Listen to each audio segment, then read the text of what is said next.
देश के तमाम सुलगते सवालों और समाज के एक बड़े तबके से जुड़े मसलों को लेकर बुधवार को दिल्ली के इंदिरा गांधी स्टेडियम में नगीना सांसद और आजाद समाज पार्टी के अध्यक्ष चंद्रशेखर आजाद ने महारैली बुलाई थी।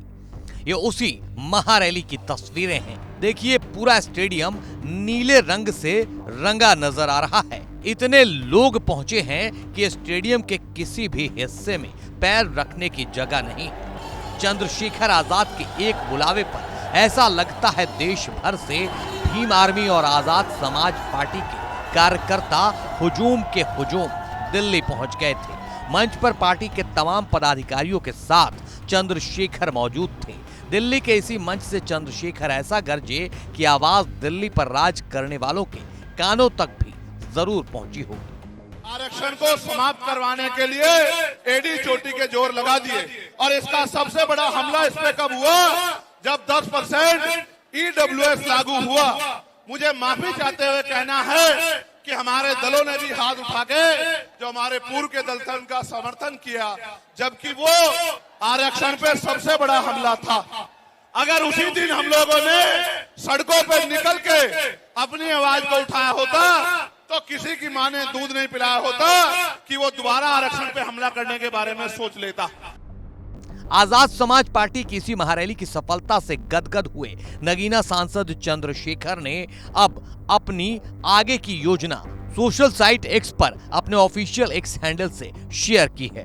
चंद्रशेखर ने इस महारैली के वो 10 प्रण बताए हैं जो आने वाले दिनों में बीजेपी की नींद उड़ाने वाले हैं। चंद्रशेखर ने एक्स पर लिखा है, पूरे देश ने बहुजन समाज की एकता का जो जन सैलाब दिल्ली में देखा, उससे एक बार फिर ये साबित हो गया, हक अधिकारों की लड़ाई में निमंत्रण नहीं भेजे जाते, जिनका जमीर जिंदा हो वो खुद दौड़े चले आते हैं।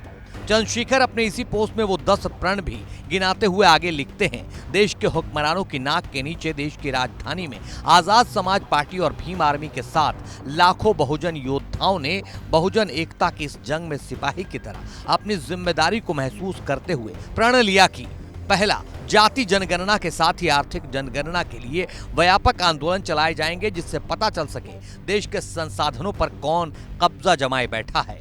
दूसरा, ओबीसी वर्ग के लिए 27% के अतिरिक्त 15% और शेड्यूल कास्ट एससी के लिए 15% से अतिरिक्त 10% आरक्षण बढ़ाने के प्रावधान की मांग के लिए सदन से लेकर सड़क तक संघर्ष।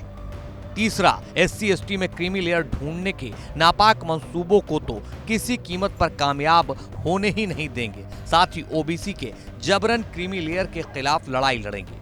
चौथा, सरकारी नौकरियों में बैकलॉग जो लाखों की संख्या में है पूरा कराकर छोड़ेंगे। पांचवा, निजी क्षेत्र में SC/ST व ओबीसी को आरक्षण की पूर्ण व्यवस्था के लिए पुरजोर प्रयास करेंगे। छठा, सफाई कर्मी की नौकरी में ठेकेदारी समाप्त कर पक्की नौकरी देने और गटर में उतरने की अमानवीय व्यवस्था को पूरी तरह से खत्म कराने के लिए संघर्ष करेंगे। सातवां, समान कार्य समान वेतन के लिए प्रतिबद्धता। आठवां, SC/ST व ओबीसी को प्रमोशन में रिजर्वेशन।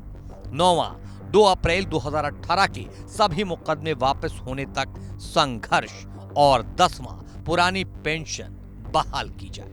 इन 10 प्रण के अलावा चंद्रशेखर ने सरकार पर दलितों को बांटने का इल्जाम लगाते हुए लिखा है और अंत में सरकार की तरफ से दलित समाज की एकता को बांटने का जो प्रयास किया गया है उसके खिलाफ हर स्तर पर जागरूकता अभियान चलाया जाएगा, जिससे कि समाज के हर व्यक्ति को सरकार के षड्यंत्र से वाकिफ कराया जा सके। यानी चंद्रशेखर के बढ़ते हुए कद और तल्ख होते तेवर को देखकर तो ऐसा ही लगता है कि आने वाले दिनों में यूपी की सियासत में आजाद समाज पार्टी एक बड़े प्लेयर के तौर पर उभरने का रास्ता बनाने की कोशिशों में है।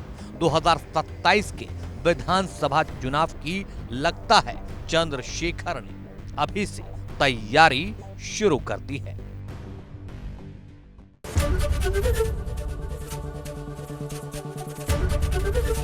ABP गंगा, खबर आपकी, जुबान आपकी।